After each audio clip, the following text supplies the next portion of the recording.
नमस्ते जी। देश में चल रहा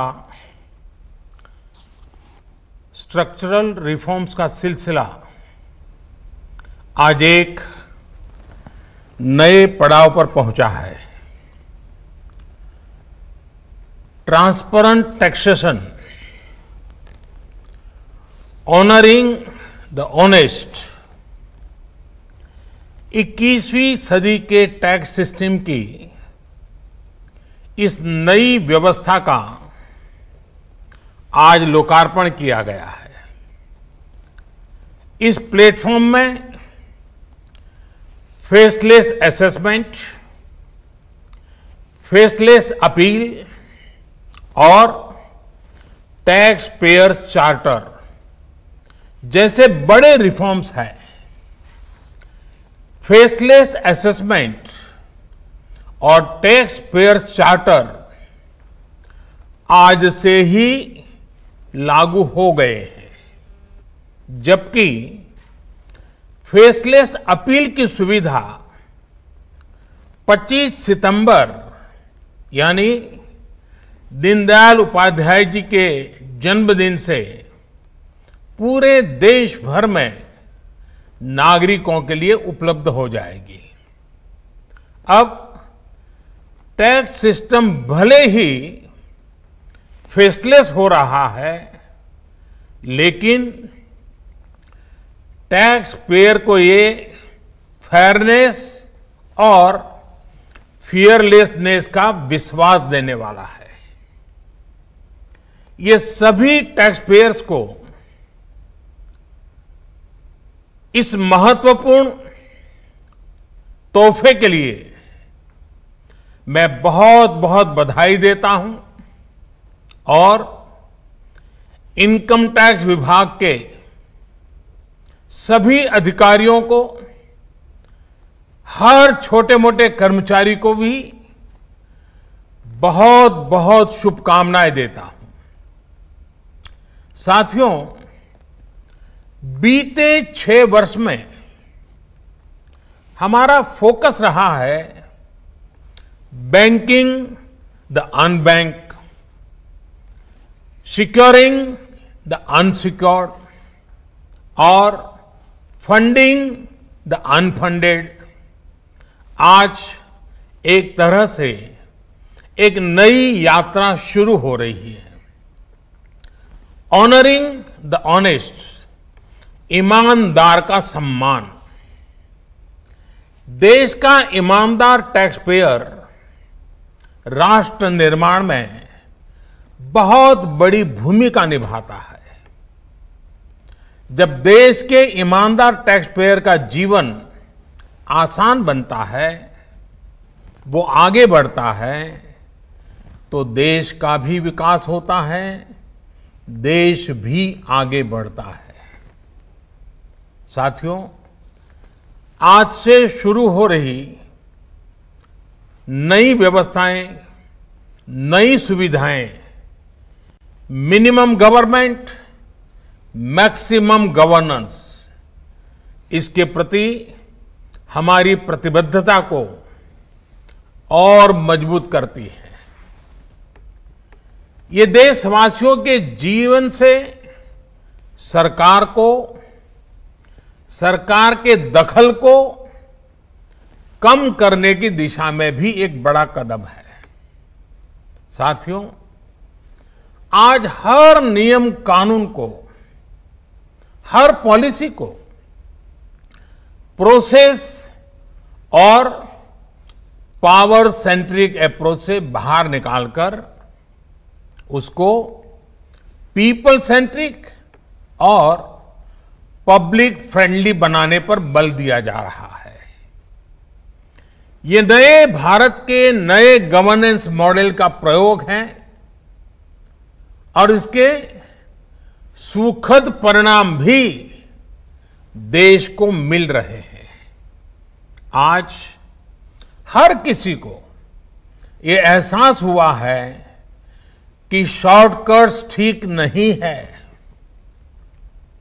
और हमारे यहां तो रेलवे स्टेशन पे लिखा जाता है, shortcut will you cut you short, गलत तौर तरीके अपनाना सही नहीं है।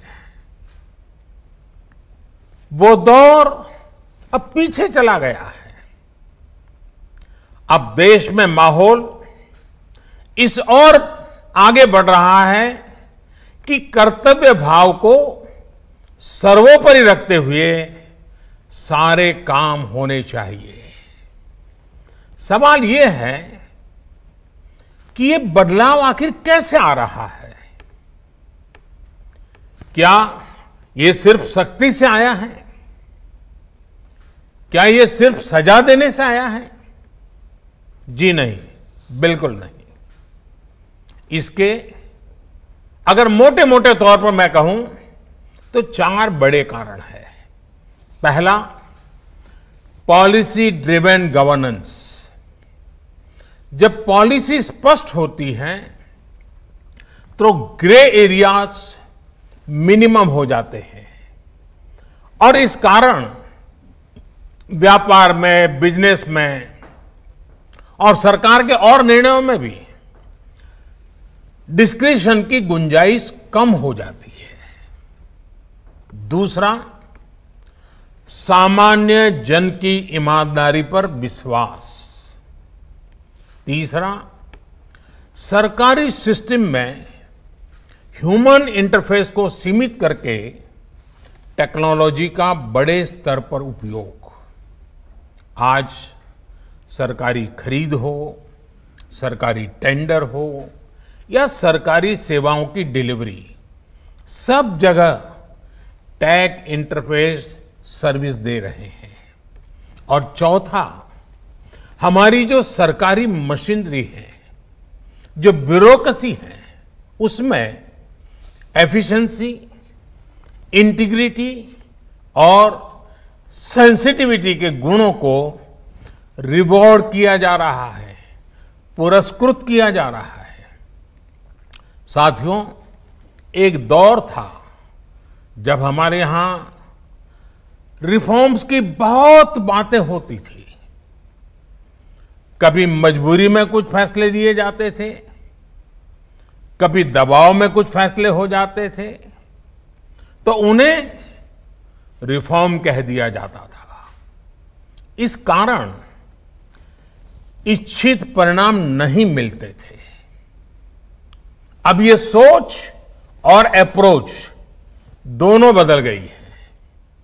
हमारे लिए रिफॉर्म का मतलब है रिफॉर्म नीति आधारित हो, टुकड़ों में नहीं हो, होलिस्टिक हो और एक रिफॉर्म दूसरे रिफॉर्म का आधार बने, नए रिफॉर्म का मार्ग बनाए। और ऐसा भी नहीं है कि एक बार रिफॉर्म करके रुक गए। ये निरंतर सतत चलने वाली प्रक्रिया है। बीते कुछ वर्षों में देश में 1,500 से ज्यादा कानूनों को समाप्त किया गया है। ईज ऑफ डूइंग बिजनेस की रैंकिंग में भारत आज से कुछ साल पहले 134वें नंबर पर था। आज भारत की रैंकिंग 63 है। रैंकिंग में इतने बड़े बदलाव के पीछे अनेकों रिफॉर्म्स हैं, अनेकों नियमों कानूनों में बड़े परिवर्तन है। रिफॉर्म्स के प्रति भारत की इसी प्रतिबद्धता को देखकर विदेशी निवेशकों का विश्वास भी भारत पर लगातार बढ़ रहा है। कोरोना के इस संकट के समय भी भारत में रिकॉर्ड एफडीआई का आना इसी का उदाहरण है। साथियों, भारत के टैक्स सिस्टम में फंडामेंटल और स्ट्रक्चरल रिफॉर्म्स की जरूरत इसलिए थी क्योंकि हमारा आज का ये सिस्टम गुलामी के कालखंड में बना और फिर धीरे धीरे इवॉल्व हुआ। आजादी के बाद इसमें यहां वहां थोड़े बहुत परिवर्तन किए गए, लेकिन लार्जली सिस्टम का कैरेक्टर, उसकी चाल चलन वही रहा। परिणाम यह हुआ कि जो टैक्स पेयर राष्ट्र निर्माण का एक मजबूत पिलर है, जो देश को गरीबी से बाहर निकालने के लिए योगदान दे रहा है, उसको कटघरे में खड़ा किया जाने लगा। इनकम टैक्स का नोटिस फरमान की तरह बन गया।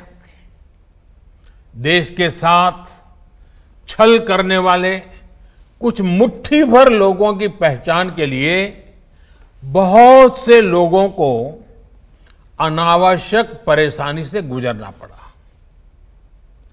कहां तो टैक्स देने वालों की संख्या में गर्व के साथ विस्तार होना चाहिए था, और कहां गठजोड़ की, साठगांठ की व्यवस्था बन गई। इस विसंगति के बीच ब्लैक और व्हाइट का उद्योग भी फलता फूलता गया। इस व्यवस्था ने ईमानदारी से व्यापार कारोबार करने वालों को, रोजगार देने वालों को और देश की युवा शक्ति की आकांक्षाओं को प्रोत्साहित करने के बजाय कुचलने का काम किया। साथियों, जहां कॉम्प्लेक्सिटी होती है, वहां कंप्लायंस भी मुश्किल होता है। कम से कम कानून हो, जो कानून हो वो बहुत स्पष्ट हो, तो टैक्स पेयर भी खुश रहता है और देश खुशहाल होता है।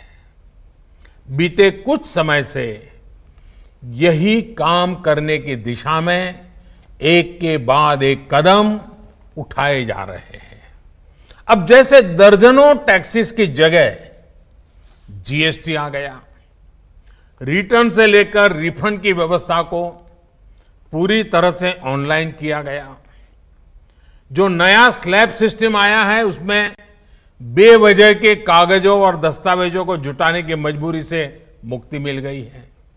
यही नहीं, पहले 10 लाख रुपए से ऊपर के विवादों को लेकर सरकार हाई कोर्ट और सुप्रीम कोर्ट पहुंच जाती थी। अब हाई कोर्ट में 1 करोड़ रुपए तक के और सुप्रीम कोर्ट में 2 करोड़ रुपए तक के केस की सीमा तय की गई है। विवाद से विश्वास जैसी योजना से कोशिश ये है कि ज्यादातर मामले कोर्ट से बाहर ही सुलझ जाए। इसी का नतीजा है कि बहुत कम समय में ही करीब 3 लाख मामलों को सुलझाया जा चुका है। साथियों, प्रक्रियाओं की जटिलताओं के साथ साथ देश में टैक्स भी कम किया गया है। 5 लाख रुपए की आय पर अब टैक्स 0 है। बाकी स्लैब में भी टैक्स कम हुआ है। कॉरपोरेट टैक्स के मामले में हम दुनिया में सबसे कम टैक्स लेने वाले देशों में से एक हैं। साथियों, कोशिश ये है कि हमारी टैक्स प्रणाली सीमलेस हो, पेनलेस हो, फेसलेस हो। सीमलेस यानी टैक्स एडमिनिस्ट्रेशन हर टैक्स पेयर को उलझाने के बजाय समस्या को सुलझाने के लिए काम करे। पेनलेस यानी टेक्नोलॉजी से लेकर रूल्स तक सब कुछ सिंपल हो। फेसलेस यानी टैक्स पेयर कौन है और टैक्स ऑफिसर कौन है, इससे मतलब ही नहीं होना चाहिए। आज से लागू होने वाले ये रिफॉर्म्स इसी सोच को आगे बढ़ाने वाले हैं। साथियों, अभी तक तो होता यह है कि जिस शहर में हम रहते हैं उसी शहर का टैक्स डिपार्टमेंट हमारी टैक्स से जुड़ी सभी बातों को हैंडल करता है। स्क्रूटिनी हो, नोटिस हो, सर्वे हो या फिर जब्ती हो, इसमें उसी शहर के इनकम टैक्स डिपार्टमेंट की आयकर अधिकारी की मुख्य भूमिका रहती है। अब ये भूमिका एक प्रकार से खत्म हो गई है। अब इसको टेक्नोलॉजी की मदद से बदल दिया गया है। अब स्क्रूटिनी के मामलों को देश के किसी भी क्षेत्र में किसी भी अधिकारी के पास रैंडम तरीके से आवंटित किया जाएगा। अब जैसे मुंबई के किसी टैक्स पेयर का रिटर्न से जुड़ा कोई मामला सामने आता है, तब इसकी छानबीन का जिम्मा मुंबई के अधिकारी के पास नहीं जाएगा, बल्कि संभव है कि वो चेन्नई चला जाए, गुवाहाटी चला जाए, रायपुर चला जाए, अहमदाबाद चला जाए, वो फेसलेस टीम के पास जा सकता है और वहां से भी जो आदेश निकलेगा उसका रिव्यू किसी दूसरे शहर, कहीं जयपुर हो जाएगा, बेंगलुरु हो जाएगा, चेन्नई हो जाएगा, कोची हो जाएगा, वहां की टीम करेगी।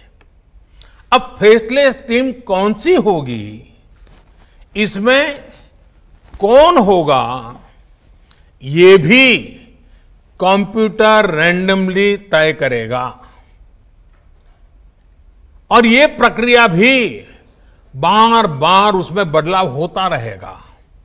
साथियों, इस सिस्टम से करदाता और इनकम टैक्स दफ्तर को जान पहचान बनाने का, प्रभाव और दबाव का मौका अब जीरो हो गया। सब अपने अपने दायित्व के हिसाब से काम करेंगे। डिपार्टमेंट को इससे लाभ ये होगा कि अनावश्यक मुकदमेबाजी बचेंगे उससे। दूसरा, ट्रांसफर पोस्टिंग में लगने वाली गैर जरूरी ऊर्जा से भी अब राहत मिलेगी। इसी तरह टैक्स से जुड़े मामलों की जांच के साथ साथ अपील भी अब फेसलेस होगी। साथियों, इस एक महत्वपूर्ण रिफॉर्म के साथ साथ आज भारत एक बहुत महत्वपूर्ण कदम उठा रहा है और वो है